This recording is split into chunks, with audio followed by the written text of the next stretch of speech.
تو راتوں کی محنتیں جو ہوتی ہیں وہ کام آیا کرتی ہیں. تو یہ فقیر اس کے بعد کیا کرتا تھا؟ کیونکہ طبیعت ہے انسان کی جب دنیا میں ملوث ہو جاتا ہے, دنیا کو کاروبار کرنے شروع کرتا ہے, تو آدمی اس دنیا میں پھنس کر دنیا کے اندر متوجہ ہو کر اللہ کی طرف سے غفلت آ جاتی ہے. جب آدمی دنیا میں مبتلا ہوتا ہے تو اللہ کی طرف سے غفلت آ جاتی ہے, اور وہ جو کیفیت ابتدا کی ذوق و شوق کی تھی اس میں فرق آ جاتا ہے. اور اس فرق آنے کے بعد آدمی کہتا ہے کہ بس معاملہ ٹھنڈا ہو گیا, اب رہا کیا کچھ بھی نہیں. شیخ کے پاس جب گئے تھے تو وہاں تو کچھ حالت تھی, وہاں سے آئے تو اب کچھ بھی نہیں بھائی, بس وہ وہیں تک تھی. اگر شیخ کامل ہوتا تو ہم یہاں بھی سنبھالتا. یہ عام طالب کا خیال ہوتا ہے, سے دور کر رہا ہے تاکہ شیخ کے ساتھ جو عقیدت ہو گئی ہے اور اس کی محبت دل میں پیدا ہو گئی ہے اور اس سے رابطہ قائم ہوا ہے تو اسے کاٹو. تو یہ وسوسہ شیطان ڈالتا ہے. اہل اللہ ان وساوس کی اس وساوس پر محتاط ہوتی ہیں. اللہ والے محتاط ہوتے ہیں اور سمجھتے ہیں کہ نہیں یہ معاملہ نہیں ہے, یہ تو میرے دل کا وسوسہ ہے. شیخ تو کامل ہے اور متوجہ بھی ہے اور اللہ تعالیٰ کا فضل بھی میرے ساتھ ہے. اللہ کو پکارتا ہوں تو اس کی رحمت بھی میرے ساتھ موجود ہے. تو میں کیسے کہوں کہ اللہ شیخ نے مجھے بلا لیا؟ شیخ نہیں بلا سکتا ہے. ہاں البتہ میں غافل ہو گیا ہوں. پھر اپنے حالات کی اصلاح کرتا ہے, وہ اپنی چاروں طرف دیکھتا ہے ادھر ادھر اور دیکھ کر اپنی اصلاح کرتا ہے اور اپنے آپ کو سنبھالتا ہے. جدھر نگاہ جاتی ہے اس نگاہ کو کنٹرول کرتا ہے. کان آواز کی طرف لگتے ہیں تو کانوں کو روکتا ہے اور اس آواز سے اپنے آپ کو منقطع کرتا ہے. جی چاہتا ہے کسی چیز کو تو دل کو کنٹرول کرتا ہے کہ کیا آرزو کرتا ہے. غلط آرزو, برا ارادہ ہے, ادھر مت خیال کرو. زبان کسی طرح چلنے لگتی ہے تو زبان کو کنٹرول کرتا ہے. لا حول ولا قوت الا باللہ. اچھا خاصا انسان ہو تو مسلمان ہو, اللہ کے رسول نے تو منع کیا ہے غیبت کو, اور تم غیبت میں حصہ لے لو, فوراً بھاگتا ہے, بچتا ہے.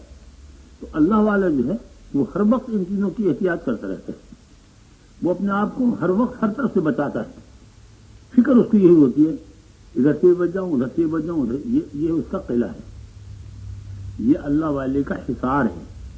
پہلا ہے جس قلعے کے اندر وہ محفوظ رکھتا ہے اپنے آپ کو, اور وہ محفوظ رکھنا جو ہے اسی چیز سے ہے کہ وہ ہر موقع ہر حرکت کے اوپر ہر چیز کے اوپر اپنا محتسب بنا ہوا ہے, کوڑا لیے کھڑا ہے. کوڑا اپنے نفس کے اوپر قائم کیے ہوئے ہے کہ نہیں جانے پاؤ گے, تم ادھر مت جاؤ ادھر مت جاؤ, یہ مت کرو وہ مت کرو, یہ کرو وہ کرو.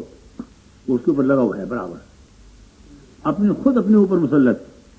جب تک آدمی اپنے آپ اپنی اصلاح نہیں کرتا اس کی اصلاح ناممکن ہو جاتی ہے. شیخ اس کو ٹوکتا بھی ہے, روکتا بھی ہے, اس کو ترغیب دیتا ہے صحیح راستے کی, لیکن نفس نہیں قبول کرتا, نفس بغاوت کرتا ہے. اور یہ نفس شیطان کی طرف راغب ہوتا ہے. شیطان اس نفس سے کھیلتا ہے اور شیطان نفس کے لشکر کو لے کر آدمی کے اوپر حملہ آور ہوتا ہے. اس نفس کے لشکر کو لے کر حملہ آور ہوتا ہے, تب آدمی قابو میں آ جاتا ہے, ورنہ آدمی شیطان کے قابو میں نہ آئے گا.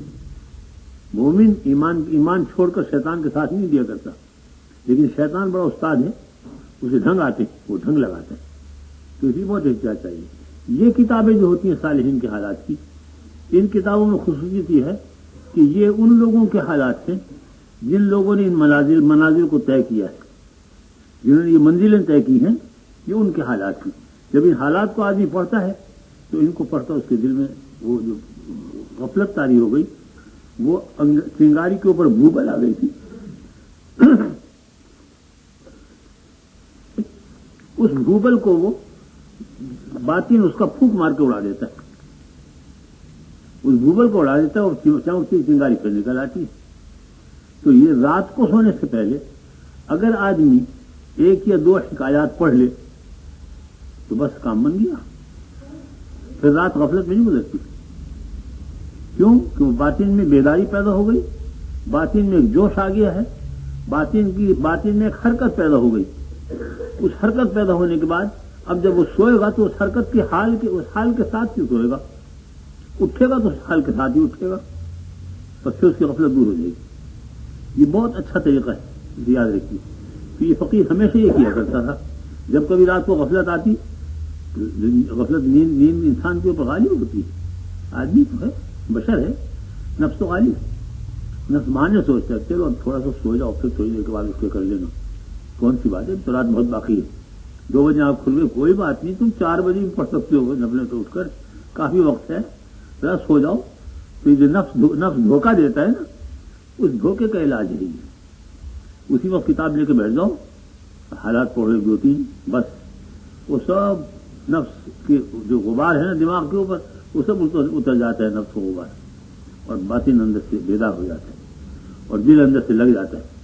پھر اس کو حالتیں نظر آتی ہیں کہ ہاں فلاں مجاہد نے یہ جہاد کیا اور اس جہاد کے ساتھ یہ کامیابی ہوئی، اتنی فتح ہوئی اس کو، یہ فتح کہتے ہیں اس کو باطن میں، اس مجاہد کے ساتھ باطن کی فتح ہوتی ہے۔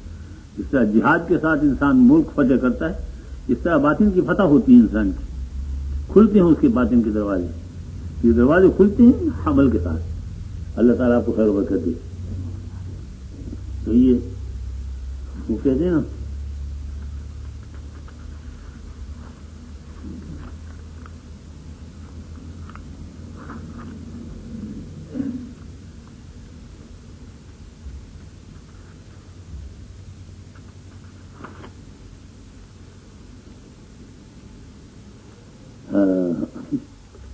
چڑا لایا تھا دال کا دانہ اور چڑیا لائی چاول کا دانہ، اور دونوں نے مل کے کھچڑی پکائی، تو وہ کھچڑی پک گئی، تو چڑیا جو تھی وہ کہنے لگی کہ اس میں کچھ گھی تو ہے ہی نہیں، گھی تو لاؤ، گھی کے بغیر کیسے تیار ہوں گے؟ وہ بیچارہ گھی لینے کے لیے چڑیا نے پیچھے سب کی گھی کھا لی، اور اس کے اندر بیٹیں ڈال کے وہ پخانا کر کے بیٹھ گئی، چکی کے پاٹ کے نیچے سے گھر کے سو گئی، سمجھے؟ وہ چڑایا، حیران ہوا دیکھ کر کہ دیگ سے خالی پڑی ہے، چاول دال تو اس کے اندر ہے نہیں، اور یہ عجیب تماشا ہے، اور چڑیا کہاں ہے؟ اسے دیکھا تو اس میں بیٹیں پڑی ہوئی ہیں، چڑیا کہاں ہے؟ بڑا غصہ آیا اس کو، چڑیا کو ڈھونڈنا شروع کیا، آخر مل گئی وہ چکی کے پاس میں سے، جا کے اس کو نکالا چونچے مار مار کے، کہا کہ تم نے کیوں یہ کیا؟ خوب سزا دی اس کو، چونچے ماری اس کو، جب سزا دی تو وہ رونے پیٹنے لگی، آسن پٹی لے کے پڑ گئی۔ اب آخر چڑا تو چڑا تھا، وہ پھر اس کے رحم آیا اس کے اوپر، جب اسے رحم آیا تو وہ اس کو خوشامدیں کرنے لگا، سمجھے؟ تو کہنے لگی بل جاؤں واری جاؤں، میں کیا تم سے روٹھی تھی؟ میں کوئی تم سے ناراض تھی؟ سمجھے؟ وہ قربان ہونے لگی، قصہ ختم ہو گیا۔ یہ ایسی ایسی کہانی ہوا کرتی تھی بچوں کی، وہ بچوں کی کہانی ہم سنا کرتے تھے، ہمیں بڑی پیاری معلوم ہوتی تھی، ہم پھر کہتے تھے پھر سناؤ۔ تو دنیا بھی ایک کہانی ہے، دنیا کی زندگی ایک کہانی ہے، جتنی آپ کی زندگی پہلے گزر گئی وہ سب کہانی ہے، سمجھے؟ آپ کو یاد آئے، کسی کو یاد آ جائے آپ کی کہانی، وہ یاد ہوگی تو کہانی ہے، جو انتقال کر گئے ہیں ان کی زندگی سب کہانی ہو کر رہ گئی، افسانہ ہے۔ تو یہ افسانے، ساری دنیا افسانہ ہے، افسانے جھوٹ ہوتا ہے، اور یہ سب جھوٹ ہی جھوٹ ہے، یہ سب سایہ ہی سایہ ہے، اصل تو آخرت ہے، اصل تو آخرت ہے، حقیقت تو وہاں ہے، تو یہ افسانہ ہے۔ تو اس افسانے کو انسان دیکھتا ہے اور اس میں شغل میں لگا ہوا ہے، اس افسانے کو پڑھنے میں سمجھتا ہے کہ یہ ہیرو ہے اور وہ ہیروئن ہے اور یہ ہو رہا ہے اور وہ ہو رہا ہے، ان تمام چیزوں کو سنتا ہے، سوچتا ہے، دیکھتا ہے، وہ بڑے شوق میں حصہ لیتا ہے اس کے اندر، حقیقت کچھ نہیں۔ چند دن کے بعد جب آنکھ کھولے گی تو آخرت میں جا کر دیکھے گا کہ تو سب بیوقوفی تھی ہماری، یہ تو خواب تھا جو ہم دیکھ رہے تھے، اصل تو یہ زندگی تو یہ۔ اگر آدمی خواب میں بادشاہ بنا اور بیداری کے اندر وہ فقیر کا فقیر ہے تو بادشاہت کس کام کی، اور اس بادشاہت میں فخر کیسا؟